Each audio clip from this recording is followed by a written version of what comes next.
Resenha de Manual de Persuasão do FBI. Livro por Marvin Carlins. O livro consiste em 8 capítulos, mais alguns materiais de capa e verso.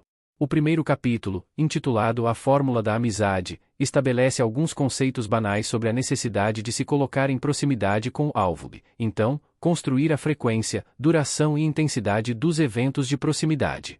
No entanto, ele continua introduzindo alguns dos fundamentos que são elaborados mais tarde. Escrito por um ex-analista de comportamento do FBI, este livro apresenta dicas sobre como construir rapport, seja com um colega de trabalho, um interesse amoroso ou o assunto de um interrogatório. Não há muito material com informações por mangueira de incêndio, mas oferece algumas ideias simples para focar e martela-as em casa. A organização era lógica, basicamente construída ao longo de um relacionamento-interação, desde estar próximo a fazer contato visual até conversar e resistir a uma discussão. Alguns questionariam: tudo bem se você precisa de uma mão ultraleve para cultivar um espião, mas as mesmas táticas podem ser um pouco glaciais demais para encontrar um companheiro ou construir uma base de clientes.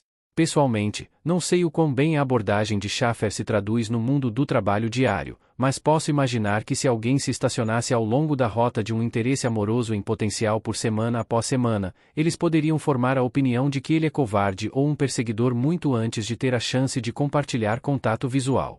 Um aspecto único deste livro foi a extensa discussão sobre estabelecer as bases de uma amizade.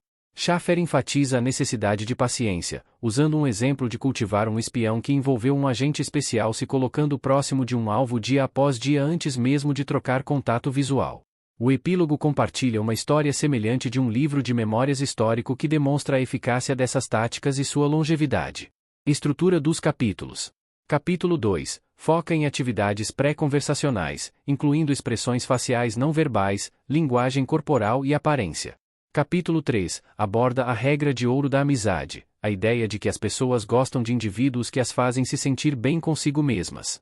O capítulo discute tanto armadilhas quanto táticas sólidas, reconhecendo que as pessoas podem desconfiar de bajuladores. Capítulo 4. Apresenta as leis da atração, série de ideias para fazer o sujeito olhar para si mesmo de forma favorável.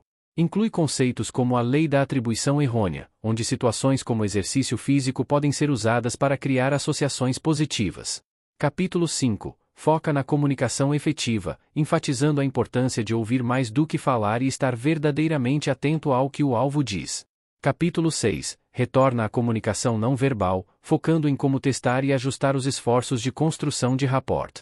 Capítulo 7. Aborda a manutenção de relacionamentos, incluindo estratégias de conversação para situações tensas e como conseguir o que se quer sem criar animosidade.